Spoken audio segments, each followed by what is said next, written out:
We are back with a brand new video. I'm finally back after a couple days off. Well, not off. I was really busy, so I really apologize for not dropping a video after game 3 or after game 4 last night. But I actually did not have any time to even watch probably games 3 and 4. I watched a little bit of game 3, but game 4 I literally could not watch because I had a flight. But yeah, man, it was basically just final exams and moving out of my dorm, and I had a flight yesterday, so it was pretty hectic. But I did try to keep up with Heat basketball as much as I could. Like, I got off my flight yesterday, and like I saw the score. It was like 89 to 101. The Sixers were on like a 10-0 run or 10-2 run to start the fourth. I was like, what's going on? So I tweeted quickly. I was like, someone give me like a quick rundown on what's going on. And shout out to everyone on Twitter who kind of caught me up to speed and stuff like that. But apparently, you know, James Harden decided to go nuclear, and he decided to turn it back into prime Rockets Harden, and we shot terribly from 3, but apparently the refs weren't the best, and Lowry was still not really good. Jimmy was the only one who was cooking, and we basically beat ourselves that game. So that is basically what I got from everyone who told me what happened. I did have time to go and watch the game back after I got home, and I hate watching games back that already happened because I already know what the outcome is. So it's like you're just watching the game knowing their end results, and especially with it being a Heat loss, like I hate watching games, but like I kind of had to understand, you know, how we lost this game. And it was, you know, I'm not gonna say I'm nervous or like panicking, but I've seen a lot of Heat fans saying, oh man, the series is over, like we suck and this, that, and the other. I'm not to that point yet. I'm probably never gonna be to that point in the series, because I still think there's a very good chance we win the series, and I still think that the series has not even started yet because no team has won on the road. So I don't think anyone should be panicking. I know the Sixers just won 2 straight with Embiid back, and I guess they have the momentum, which is why a lot of Heat fans are pretty nervous for game 5. But if you look on the other Western Conference bracket, the Phoenix Suns are also tied 2-2 with their matchup against the Mavericks. So I wouldn't be too nervous, man. I mean, I would honestly, like, if we lose this series, don't come at me saying, oh, you told me not to be nervous. But I'm just saying, in my opinion, like, I don't think there's anything that, you know, we should really be nervous about. We shot like so abysmally from 3, and we only lost by 8. We shot 20% from 3, and they shot 49% from 3. Basically took the same amounts. They made 16 or something like that. We made 7. You're not going to win games shooting 20% from 3. Like that's not going to happen, especially with a team that's so reliant on 3-point shooting, because we are one of the most reliant teams on 3-point shooting. We shot the #1 percentage in the regular season, and yeah, these last 2 games we've been shooting so bad from 3, and that's ultimately one of, like, the main reason we lost both these games, in my opinion, is that we shot so bad from 3. And when we shoot bad from 3, like Jimmy said in his post-game interview, when we shoot bad, we tend to hang our heads defensively and not, you know, defend as hard as we would if we were to, you know, shoot well. And that has to change. That's the only thing that I want that I would be a little nervous about, is that, you know, the defense has to be there no matter if you're shooting bad or good. And I know Harden and them, they made some tough shots. I watched the game. He was hitting, like, every one of his step backs was basically going in, and those were contested step backs. The ones that were hitting front rim in the first 2 games, those decided to go in now. And you can't do anything about those type of shots, but there were some uncontested shots here and there, and, you know, you can see that intensity on the defensive end was not as, you know, strong as it was in games 1 and 2 when they had the lead and they were playing well. I actually don't think we played that terrible of a game offensively. I just thought we missed a lot of open shots. Jimmy had a really good game. Jimmy has actually had really good games, game 3s and 4s, but it ultimately was not enough. And we do have to talk about some of these other players as well. You know, Kyle Lowry came back from his injury. I know he's, you know, coming off an injury, so I'm not going to go too crazy on him, but he has not looked like a $30 million player that we paid for him. He is, the thing about Lowry, it's very similar to a lot of people what they say about Bam. You just have to take more shots. And I know he said, like, you don't want to be out there playing with this injury. Then don't play, bro, because we were actually doing really well. I'm not saying it's his fault, but in games 1 and 2 with him off the floor, when he was resting that hamstring, we were holding it down. There was no reason for him to rush back if you were not fully 100%. So if you're not 100%, then don't play, because you actually have a better chance of hurting the team than you do of helping the team.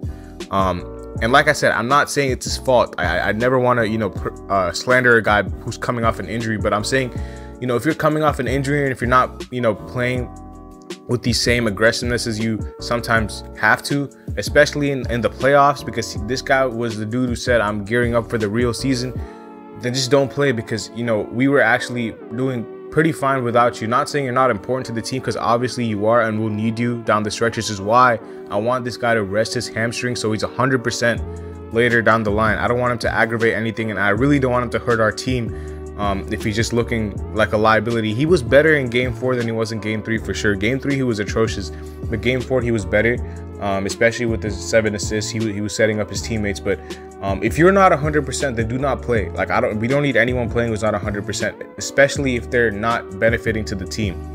And yeah, so that's all I have to say about Lowry. Hopefully his hamstring gets healed up for game 5 as much as possible, because I don't think he's gonna sit another game in the series.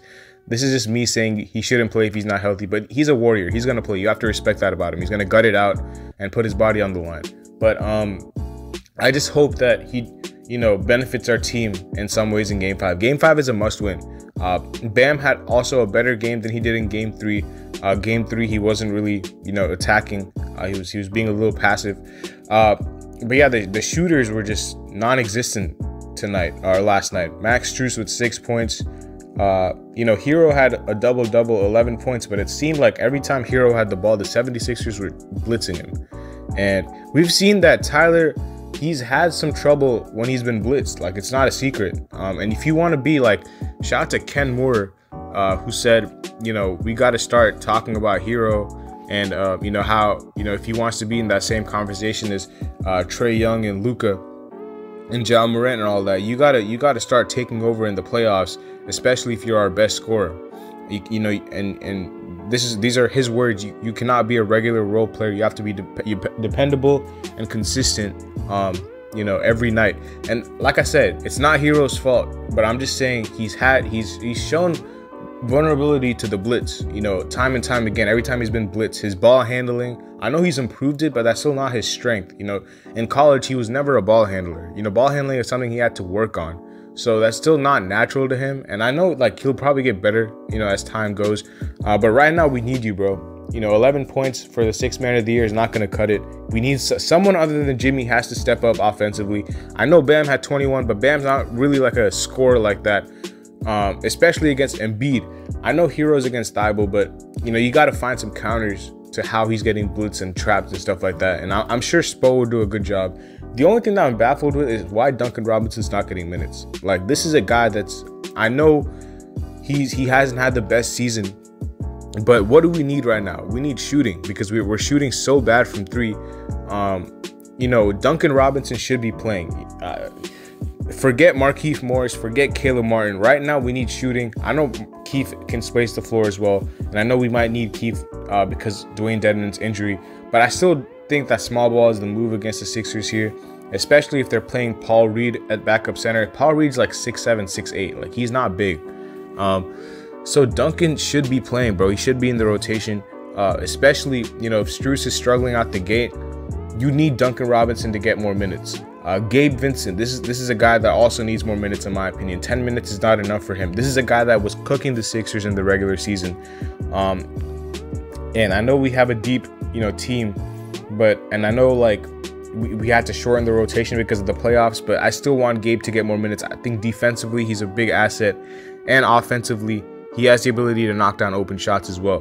Oladipo had a pretty solid game 4. He had a couple of mental lapses here and there, but overall it wasn't bad. It was solid. But game 5 is a must win, though. Game 5 is an absolute must win. We have to, like, if we do not win game 5, bro, like, then I'm gonna start getting nervous. I'm like, bro, these guys have won 3 straight. They've won in Miami. We have to go back to Philly to win game 6, and then we gotta go back home to a must win game 7. Like, that's crazy. So we have to win game 5. Game 5 cannot be a loss. It cannot be a loss. So yeah, I mean, I still think we'll win this series. Like, I even saw this and I even said this.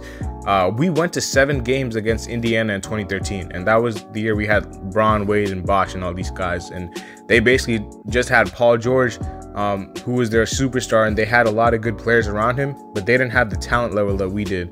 So I still think that, you know, there's nothing to panic about, and I think that, you know, the fact that the 1 seed Phoenix Suns are 2-2, they're tied. The Grizzlies and Warriors 2-1. It's pretty close. I know the Warriors just blew them out, but it's still a close series overall. Celtics Bucks is close. Like, this is the playoffs, man. You're not gonna get that many one-sided series, especially in the second round. The first round, when you're playing a 1-8 matchup and stuff like that, this is not the Hawks where it's basically just Trae Young. We were throwing everything at Trae Young because we didn't trust anyone else to beat us. This is not the Hawks. We're actually playing a good team, like a team that has a lot more weapons than the Hawks did. So you have to, you know, you have to expect that the Sixers are going to put up a fight, especially in front of their home crowd. And they did. They took care of business. They won 2 games. And, you know, now we got a new 3-game series, and whoever, you know, blinks first will lose, I guess. We got to win Game 5, though. Like I said, Game 5 is an absolute must-win. But it all starts with shooting better from 3, and it all starts with a defensive end as well. Because, you know, when we make shots, we tend to defend better, as Jimmy said. But that cannot be the only time where we defend well. We got to defend well throughout the game. That should be a standard for Heat basketball, Heat culture. Defense wins championships. And, you know, once we're getting stops, you know, I feel like, you know, the shooting will come around. Like Jimmy said, we're gonna take the same shots in Game 5, and they'll probably start falling because they were wide open threes that we were failing to capitalize on. But like I said, I'm not too worried. I'm not like panicking or anything like that. I think that, you know, Duncan Robinson should play. Like, I'm recording this right now. His agent just tweeted something about how he put up 26 points in the finals. So he would definitely want him to play, but I would want Duncan Robinson to play for sure. You know, Duncan Robinson needs more minutes, especially if the shooting is not, you know, there from everyone else. I know defensively he's not the best, but you can't worry about that right now because, you know, I think we can cover up for his defensive, you know, flaws at times because we're not playing with, you know, Tyler's not a great defender, and he's getting minutes too. I know Tyler is a lot better offensively than Duncan, but I'm saying if you provide a skill offensively that's really unique to this team, then it's different. And Duncan's skill is his ability to move off the ball, you know, left, right, and center. His movement is top notch. His passing out of a double and a blitz is top notch.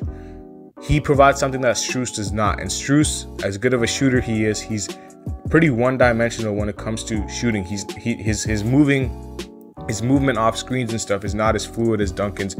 Cutting back door, I know he can dunk and he's explosive and all that, but I think Duncan has better chemistry with Bam, and I do think that Duncan should be getting minutes. Duncan should be getting minutes for sure. But yeah, I think the Heat will win Game 5. We're 18-0 when we're leading 2-0 in a series. So, you know, unless we make history and lose for the first time when leading 2-0, I feel pretty good about winning the series, even though it's tied 2-2 and we have lost both games with Embiid playing, who has made a difference for sure. Embiid has definitely made a difference, but I do think that the Heat will win Game 5, and I think the Heat have to win Game 5, and I'll be tuning in for sure, and I'll give you my thoughts after Game 5. So hopefully you guys enjoyed the video. Let me know what your thoughts are in the comment section below about, you know, Games 3 and 4, man. You know, what adjustments does Spo have to make? I'll see y'all later. As always, check out my second channel. Peace.